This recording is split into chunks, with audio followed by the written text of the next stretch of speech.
You were never taught how to be rich, but you were never taught how to be poor either. It just happened. And the scariest part? Your brain, the same brain that keeps you breathing, that helps you fall in love, that solved every problem that kept you alive, is actively working against your wealth. Not sometimes, not occasionally, every single day. And today, I'm going to show you exactly how. Let me start with a story. Two brothers. Same parents, same house, same school, same neighborhood. One becomes a millionaire by 35. The other is still living paycheck to paycheck at 40. Same starting point, completely different outcomes.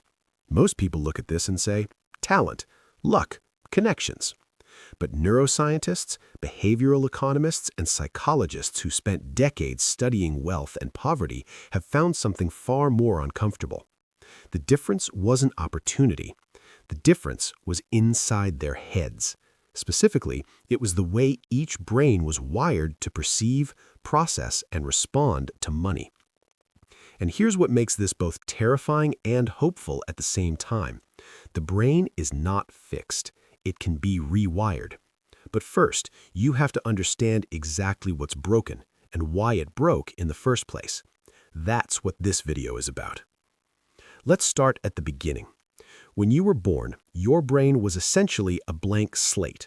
Not completely blank, you had instincts, reflexes, survival programming, but the financial beliefs, money habits, and wealth behaviors you carry today, those were installed later. By your parents, by your environment, by the things you watched, heard, and experienced before you even had the vocabulary to understand them. Psychologists call this your money script. It's the invisible set of beliefs about money that runs silently in the background of every financial decision you make. And here's the critical part. Most money scripts are formed before the age of 7. Before you could read, before you understood what a dollar was actually worth, before you had any capacity for rational financial thought. You absorbed beliefs like money is the root of all evil. Rich people are greedy. We're just not the kind of people who have money. You have to work hard your whole life just to get by. These weren't lessons you chose. They were handed to you by people who were handed them by their parents, who were handed them by their parents. Generational poverty isn't just about generational income. It's about generational belief systems passed down like heirlooms, except instead of gold, you inherited limitation. And your brain, because it was young and impressionable and desperate to make sense of the world, accepted all of it as truth. Now let's talk about the neuroscience. Your brain has two operating systems. The first is the prefrontal cortex, the rational, logical, long-term planning part. This is the part that knows you should invest instead of spend, that knows compound interest is powerful, that can calculate the difference between a want and a need. The second is the limbic system, the emotional, instinctual, survival-driven part. This is the part that reacts before you think, that feels fear before you process danger, that craves immediate reward and runs from immediate pain. Here's the problem with money. Almost every financial decision involves a conflict between these two systems. Your prefrontal cortex says, don't buy it, save the money. Your limbic system says, buy it now, feel good now, worry later. And in that battle, the limbic system wins, more often than not. Not because you're weak, because the limbic system is faster. We're talking milliseconds. By the time your rational brain has formed a complete thought, your emotional brain has already made the decision and is looking for justification. This is why you tell yourself you'll start saving next month. This is why you buy things you don't need when you're stressed. This is why you avoid looking at your bank account when you know it's bad. Your brain is not malfunctioning. It's doing exactly what millions of years of evolution designed it to do. The problem is evolution designed your brain for survival in a world without credit cards, mortgage payments, and stock markets. Your brain treats financial stress the same way it treats a predator. Run, hide, seek immediate relief. And immediate relief in a consumer economy always costs money. Now let's get specific. There are 5 cognitive biases built directly into your brain's architecture that are quietly destroying your finances right now. The first one is called present bias. Present bias is your brain's tendency to overvalue rewards that are available right now and dramatically undervalue rewards that come later. In studies, researchers found that most people would choose $50 today over $100 in a month. Think about that. A guaranteed 100% return in 30 days, and the brain says no. Give me less, but give it to me now. This is why people cash out their 401k early and pay the penalty. This is why people don't start investing until it's almost too late. This is why the entire payday loan industry exists, giving people a fraction of what they're owed immediately in exchange for enormous fees. The industry that profits most from present bias isn't casinos. It's the entire consumer economy. Every flash sale, every countdown timer, every limited time offer, all of it is engineered to hijack your present bias and extract money from you before your rational brain catches up. The second bias is called loss aversion. This one was discovered by two psychologists, Daniel Kahneman and Amos Tversky, and it fundamentally changed how we understand human decision-making. Here's the finding.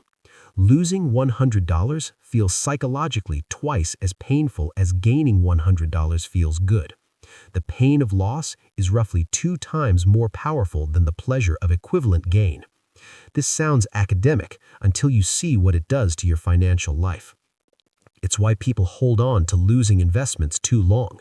Selling feels like making the loss real, so the brain avoids it. It's why people don't negotiate their salary. The fear of rejection, of losing the offer, outweighs the potential gain. It's why people don't switch banks, don't shop for better insurance rates, don't refinance their mortgage, even when the math clearly shows they should. The status quo feels safe. Change feels like risk. And to a loss-averse brain, risk is the enemy. But here's the brutal irony. In finance, the refusal to take calculated risks is itself the biggest risk. The person who never invests because the market might drop loses to inflation every year, silently, predictably, without any single dramatic moment they can point to as the loss. Loss aversion protects you from visible losses. It blinds you to invisible ones. The third bias is called the scarcity mindset. And this one is different from the others because it's not just a cognitive bias, it's a psychological state that poverty itself creates. Researchers at Princeton and Harvard conducted a landmark study.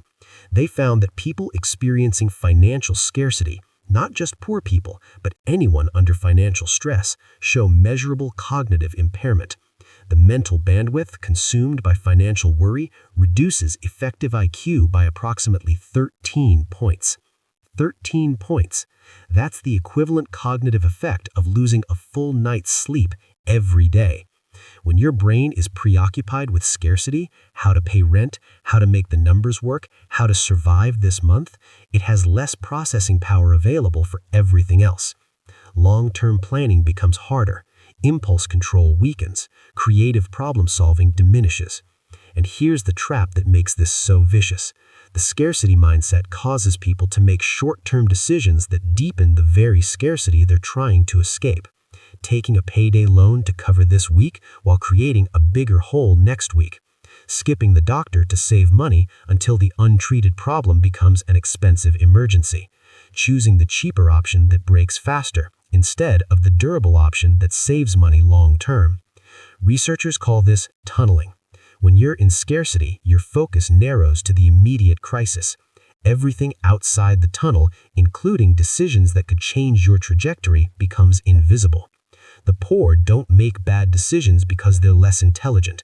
They make bad decisions because poverty is cognitively expensive, and nobody ever told them that. The fourth bias is called social comparison, or what psychologists call keeping up with the Joneses. But I want to go deeper than the cliché. Your brain is wired for social comparison, not as a character flaw, as a survival mechanism. For most of human history, your social standing within your group directly determined your access to resources, mates, and protection. Falling behind the group meant danger. Staying at the bottom meant vulnerability. So your brain evolved to constantly monitor, am I above or below the people around me? In a prehistoric tribe, this was useful. In a modern consumer society with Instagram, this is catastrophic. Because now your comparison group is no longer the 150 people in your village.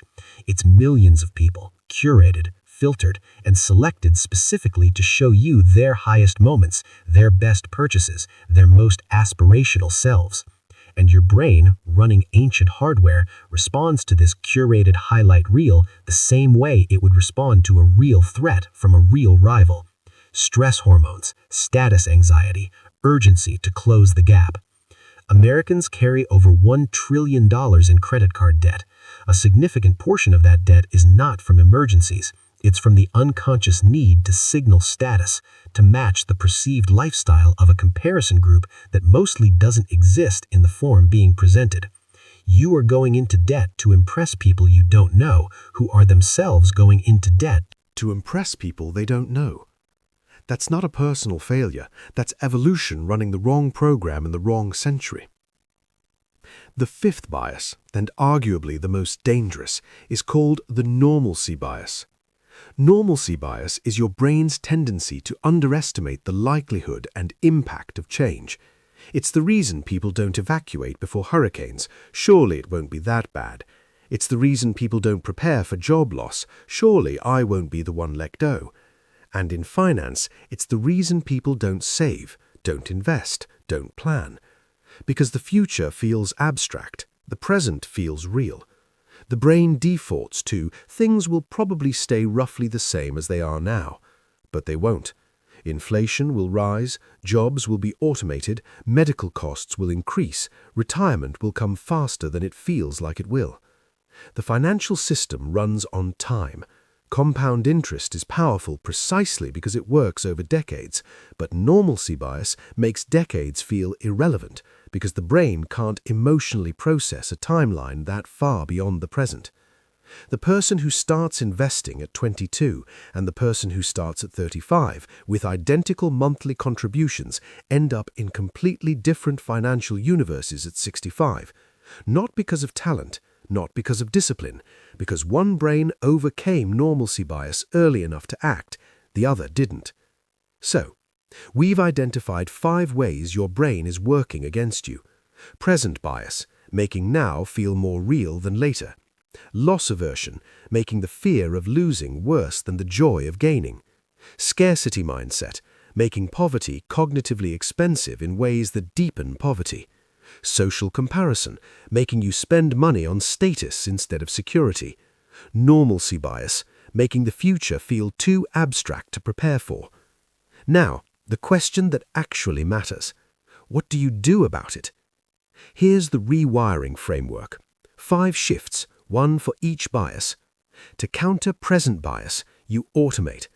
The most powerful financial move available to any person is removing the decision entirely.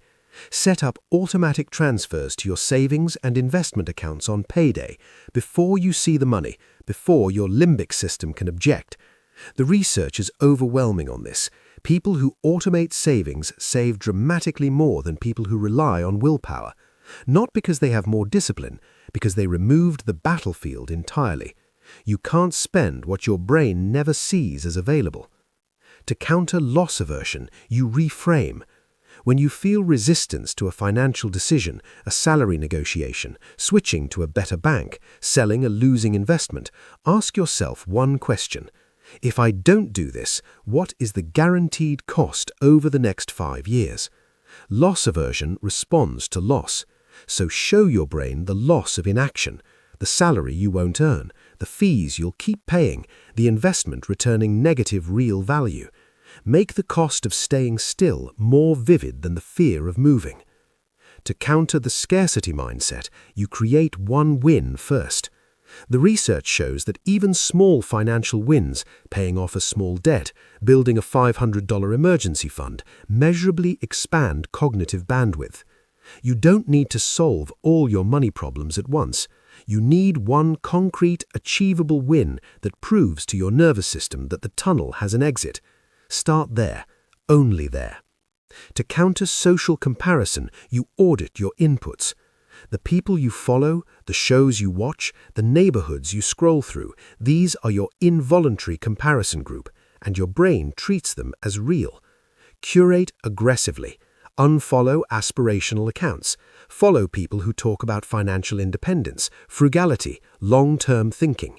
Your comparison group determines your financial behavior more than your income does. Change who you compare yourself to, and you change your spending without changing your willpower. To counter normalcy bias, you make the future concrete. Abstract future equals easy to ignore. Concrete future equals impossible to avoid. Write down, not think, write one sentence. At age 65, if I don't change anything about my finances, I will have approximately X dollars saved. Run the math. Actually run it. Your current savings rate, projected forward, accounting for inflation. For most people, that number is terrifying enough to override normalcy bias permanently. The brain avoids vague threats. It cannot ignore specific ones. Here's what I want you to understand before this video ends. You are not lazy. You are not indisciplined. You are not bad with money because of some character defect you were born with. You are the product of a brain that was shaped by evolution for one world and is trying to navigate a completely different one. The financial system you live in was not designed for your brain. It was designed to exploit your brain. But now you know the exploits, and that changes everything. Because awareness is not just a psychological concept. In neuroscience, it's a mechanism. The moment you observe a cognitive bias operating in real time, the moment you catch your limbic system making a financial decision and your prefrontal cortex says, "I see what's happening here," the power of that bias weakens measurably. You can't always stop it, but you can slow it down enough to make a different choice. That's not motivation. That's how the brain actually works. And doing that consistently, imperfectly over time is what rewiring actually looks like. Not a transformation overnight, a different choice, one at a time. The one thing I want you to walk away with today, your financial situation is not a reflection of your worth or your intelligence. It is a reflection of which programs are running in your brain and whether you've ever been shown how to change them. Now you have. What you do with it is the only part that's entirely up to you. If this video shifted something for you, share it with one person who needs to hear it. Subscribe to Hedge Finance. Next video, we're going deep on exactly why the stock market terrifies ordinary people and the psychology behind turning that fear into your biggest financial advantage.